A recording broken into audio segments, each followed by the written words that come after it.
Hey gang, Roden here. Welcome on back to the Retrocade. It's Sunday, and that means it's time for another episode, our 20th in this feature series of Suckerpunch Sunday, where we go back and we revisit a classic fighting or fighting platform-based game from the 3rd, 4th, 5th, and 6th generation. And for this week, we are going to go to 1994 and play potentially what, according to one reviewer said, is the only really great game ever made to feature one of the most renowned characters in American pop culture.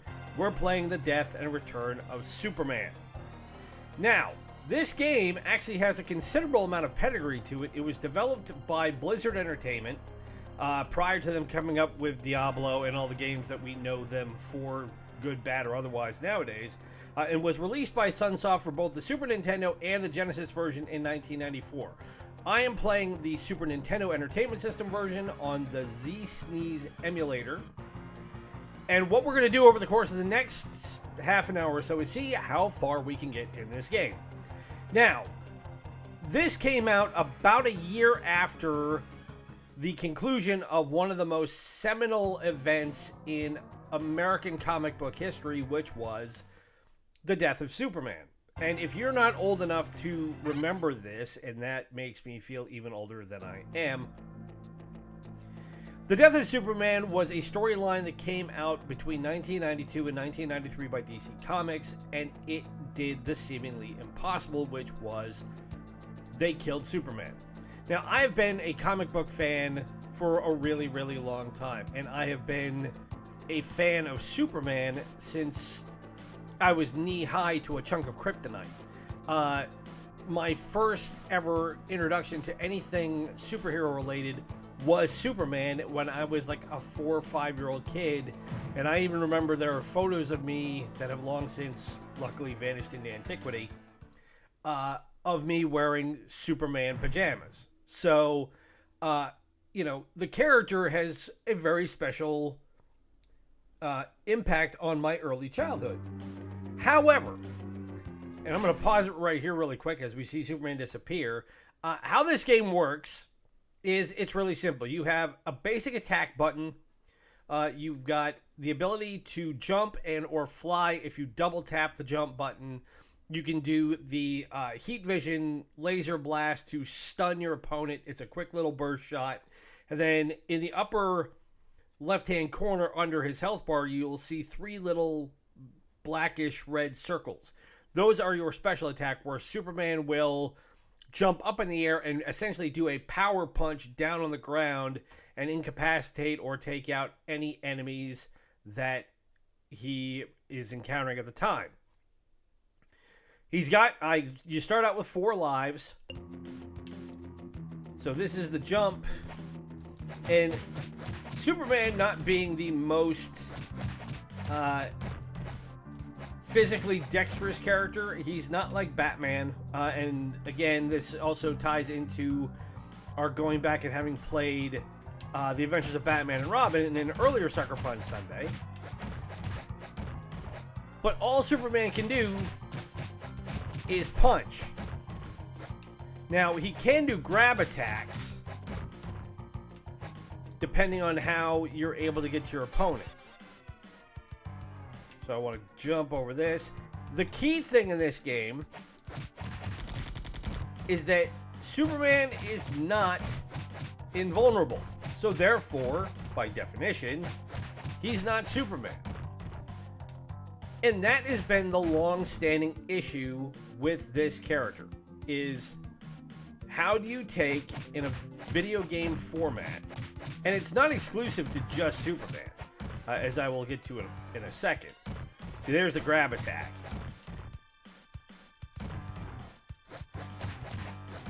But how do you take a character who is basically a god for all intents and purposes and make him not a god?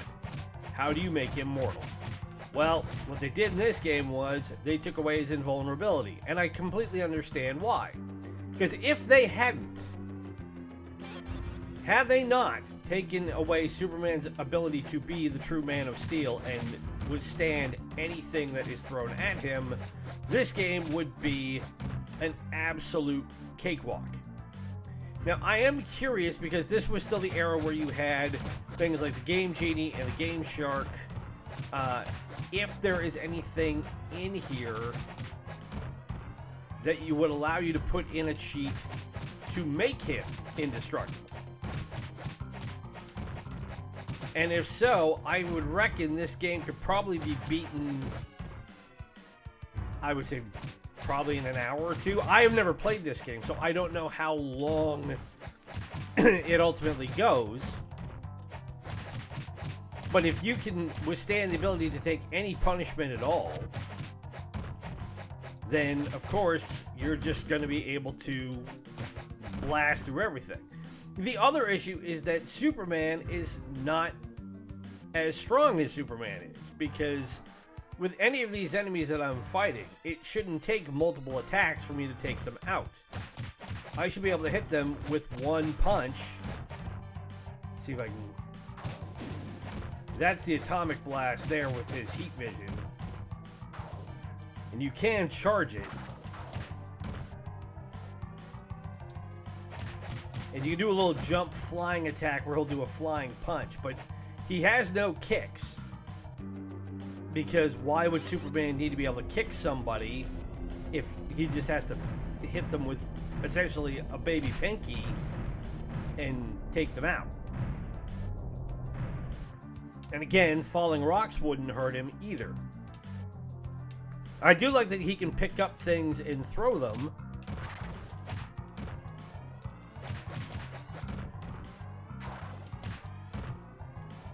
This little guy is annoying to no end.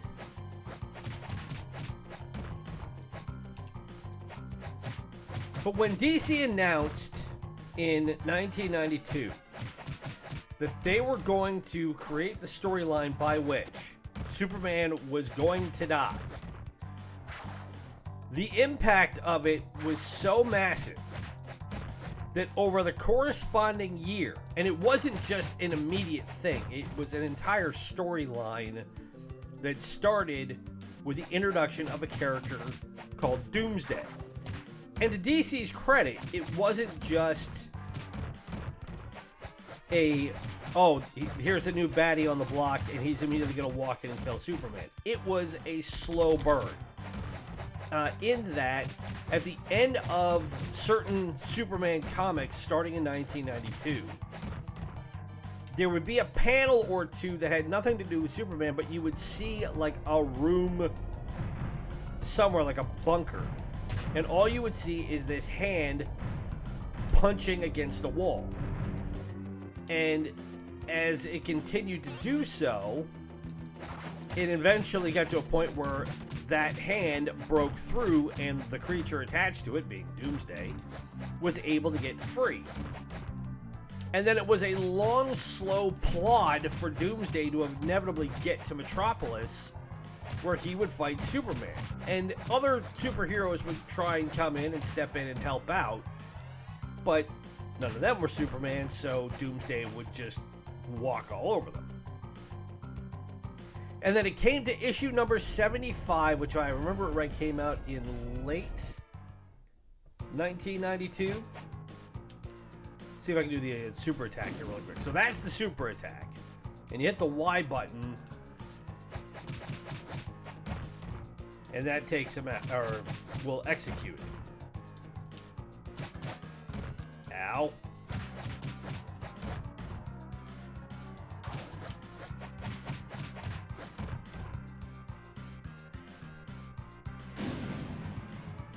So yeah, Superman 75 was released in January of 1993. And it is known for two things. First, obviously, being the issue where Superman died, and two was the packaging in which it came into. Now that, as you can see, is Doomsday.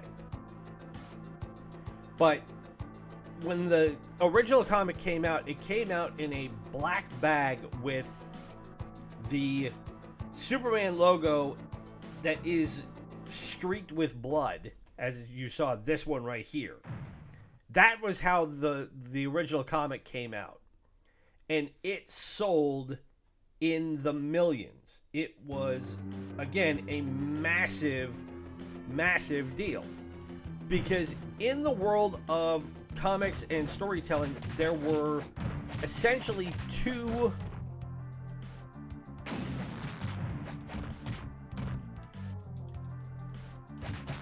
I guess for lack of a better term, there were two sacrosanct rules in the world of comics, at least as far as DC went, not so necessarily so far as with Marvel. And that was, one, you could never kill the Joker, because Batman needs the Joker as much as the Joker needs Batman. And two, you cannot kill Superman. Because, again, you can't kill a god.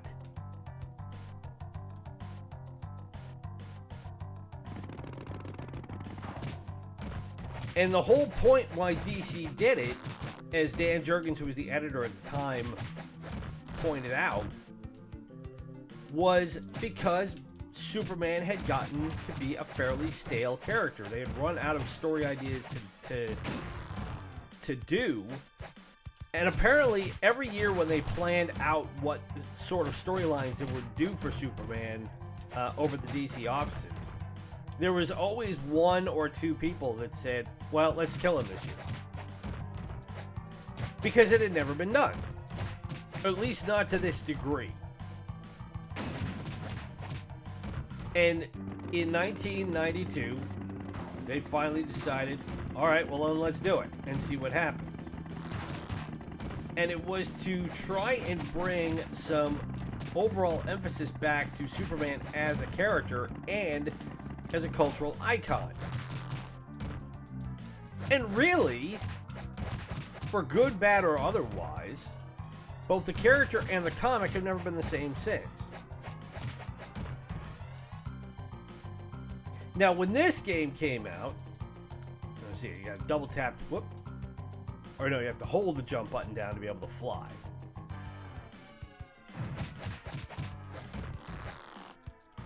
Now, when this game came out in 1994, it wasn't well received, although, again, the general reviews were, it was certainly better than...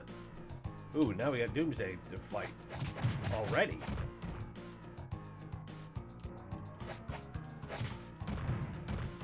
Okay, well, it helped that this big old crane weight, or whatever it is helping take him down, but okay, that was a lot easier than I expected, so that certainly can't be the final fight with him. But again, when this game came out, the general reviews were not great. They were fairly mediocre. Now, the Super Nintendo version, again, which is the one I'm playing, was better reviewed than the Genesis version. The overall aggregate score for the Super NES version was about 60%, whereas the Genesis version was, was under 50. Come on.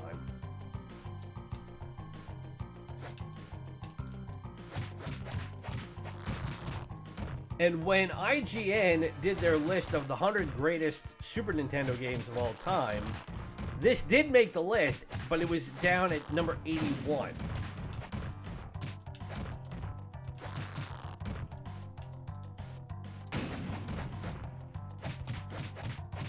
Now, how a guy with a chainsaw can do significant damage to Superman is beyond loony. Or guys punch with Molotov cocktails. By any other metric, Superman would be able to shake all of this off without a problem. And again, therein lies the greater issue with fighting games that involve super strong characters like Superman. And it was a similar issue that I noticed people had when the new Marvel Avengers game, which ended up flopping spectacularly, was released.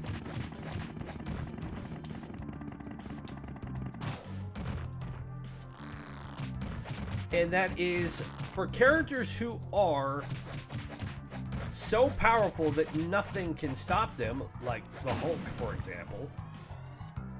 How do you build a game around that? Because the Hulk is the Hulk. He can tear through, quite literally, anything. The more you hurt him, the stronger he gets. And the stronger he gets, the worse it is for anybody who comes into contact with him.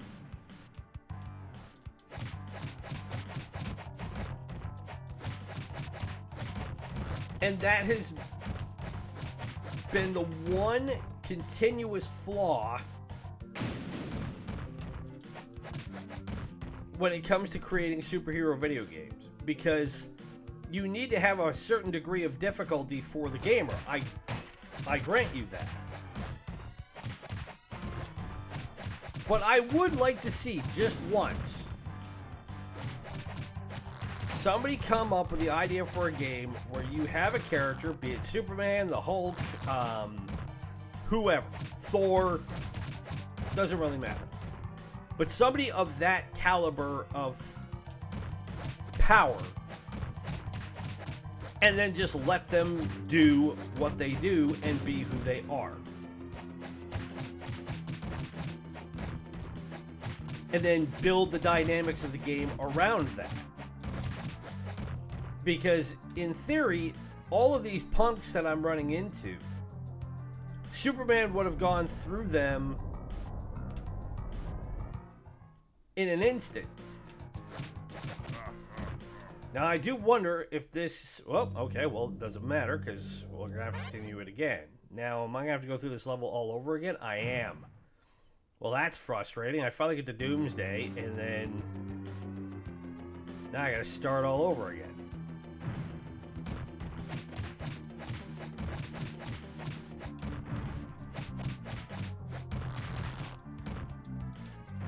But even now, playing for the last 15, 20 minutes, I will tell you that this does feel quite repetitive.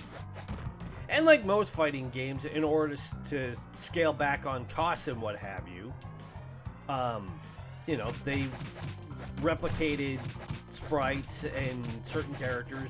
You just recycle it in a different color.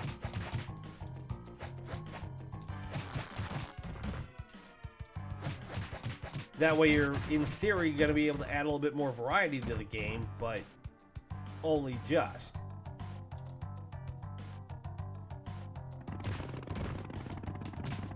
And again, a guy on a motorcycle with a chainsaw, and I completely threw that the wrong way, which is not what I wanted to do.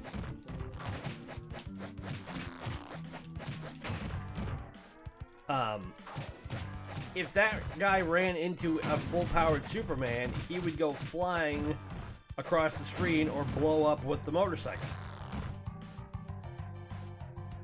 Alright, guys, I'm tired of your crap.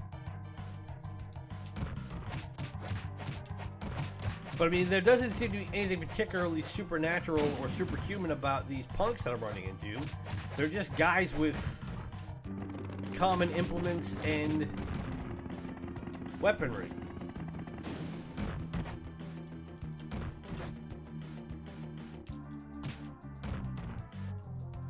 And if Superman were to pick up a motorcycle and throw it at you, I doubt you would need more than one hit to be able to put them out for good.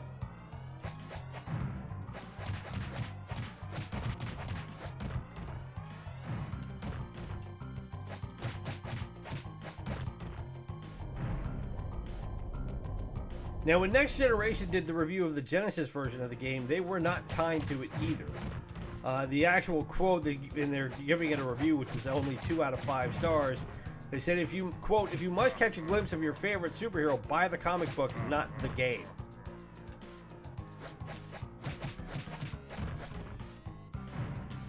Which isn't a raving endorsement, I gotta say. Wow, okay, Doomsday is just tearing us apart here.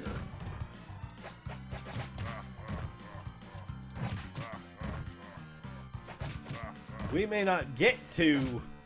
Holy cow!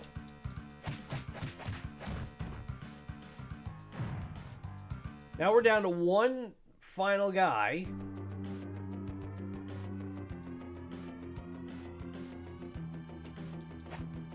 And we've got to go through all these punks again.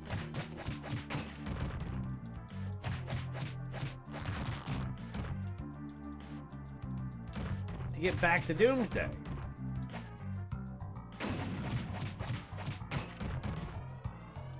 And trying to move laterally and get out of the way of most of these attacks isn't easy.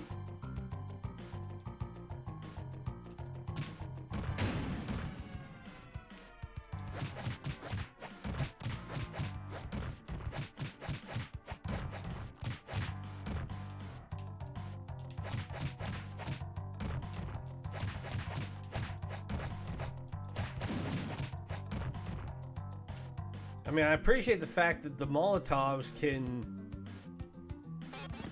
Okay, we needed that. But then we get hit by the bike. But that the Molotovs can take out both Superman and an enemy is helpful, but...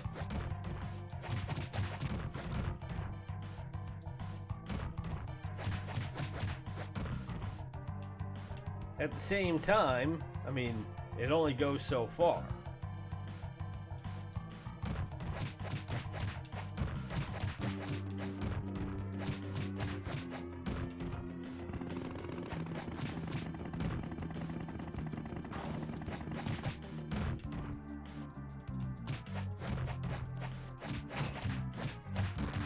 And I get taken out by a guy with a chainsaw. Alright, we'll try one more time. Now, I don't know how many continues we get in this.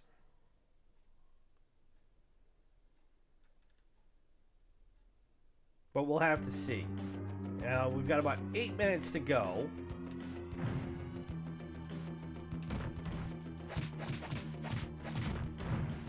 And the question becomes, can we get to Doomsday in, as much as I hate to put it this way,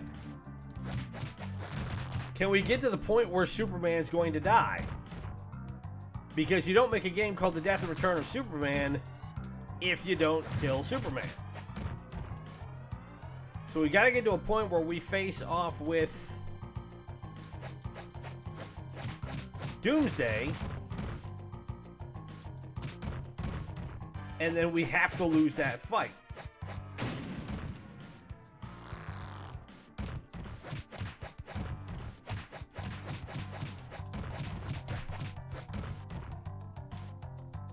On the good side, I mean, the graphics aren't terrible. I like the fact that Superman is clearly defined. The soundtrack's not bad. And the graphics, overall, I wouldn't put them up there with Streets of Rage 2 or you know, even Batman and Robin.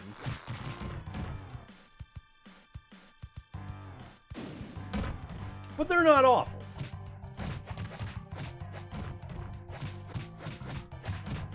And when you think about the fact that the next time we would see Superman in a game after this one wasn't until the Nintendo 64 generation and the very much and rightly so maligned Superman 64, which was a train wreck of a game.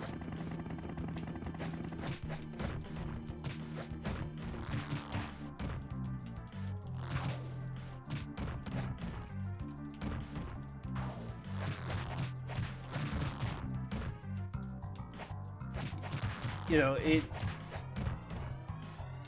Superman is very much a character that in the years since, there just hasn't been much done with him, at least as far as video games go. Now, obviously there was the Man of Steel movies with Henry Cavill, and then there was you know, Superman v Batman, which was, in my opinion, a terrible movie, but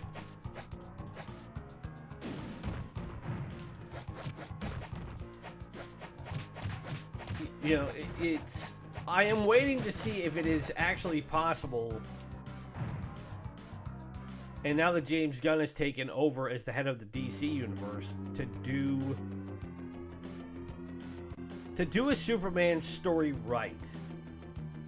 And I'm not saying that to suggest that everybody else who has tried has done a terrible job of it. It's just, again, to my point of being able to create a character based on someone who is indestructible and, for lack of a better term, omnipotent. There's only so much you can do. In literary terms, Superman is a character who is written into a corner out the gate. And being written into a corner means you are extremely limited in what you are able to do with that character whom you've created. It's why, you know, Batman as a character is so much more interesting, because for all of his technological superiority and his self-discipline, he is still, at the end of the day, just a guy in a suit. He doesn't have superpowers. And Spider-Man, for a long time, has been the same way, in that, yes, he is superhuman, but he's not the biggest, he's not the strongest. In a lot of ways, he was just a kid who, through simple happenstance, got the abilities that he did. And then it becomes a question of what does he choose to do with them? And that is the age-old axiom that we have come to learn with Spider-Man, of great power versus great responsibility.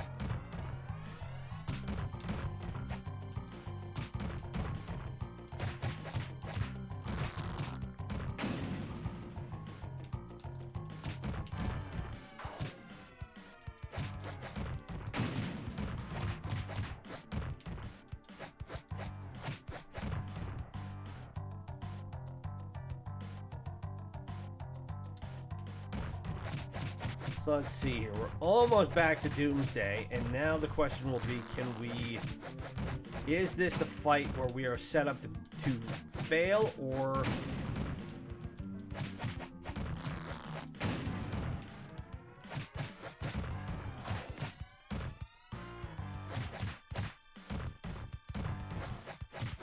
can we actually beat it?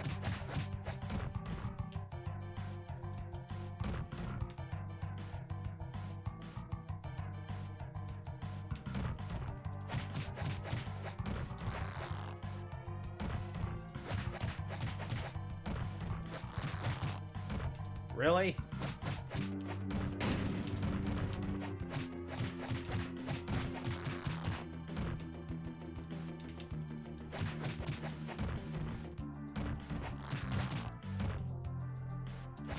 This guy with the blue chainsaw is really annoying me.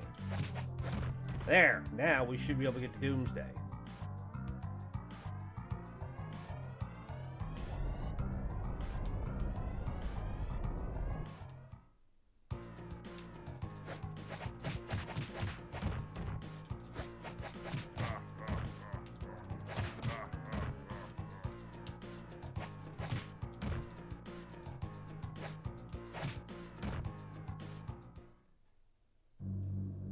Nope, and that is it. So that was not the final fight we were supposed to have with Doomsday, but as we're at a half an hour, that's as far as we are going to get. So that, everybody, is the death and return of Superman from 1994 for both the Super Nintendo and the Sega Genesis. Now, is it a great game? No. I would say no. It feels really repetitive. Again, because they hamstrung Superman so much, it ups the difficulty curve to a point where I don't think it's realistic. And again, I would be interested if, I'll have to do some research on it. If it's a game that was one that you could apply a Game Shark or a Game Genie to, if you could give him back his invulnerability how much easier would it make the game? I mean, even if you made his ability to take damage, if you upped it by half of what it is, it would be a more interesting game, because then he'd be harder to take out. You'd have better opportunities to go ahead and get further in the game without being reliant on continues or wasting all of your super abilities prior to getting to a boss. But again, if this is the idea of, according to some critics, of the best version of a video game featuring this character that's been made, that should be a good example for you guys of how difficult it is to come up with really good content for somebody of that stature. So anyway, if you've enjoyed this, and I hope you have, best way to show it is to hit that like button, subscribe to the channel if you are new, ring the bell to be notified of the latest content. Also, be sure to check out Sports Saturday, which we did yesterday, which was a lot of fun. For our 20th episode, we did Australian Rules Football Premier League, or Premiership, I should say, 2005 for the PS2. I had a blast with that one, and I hope you do check that out.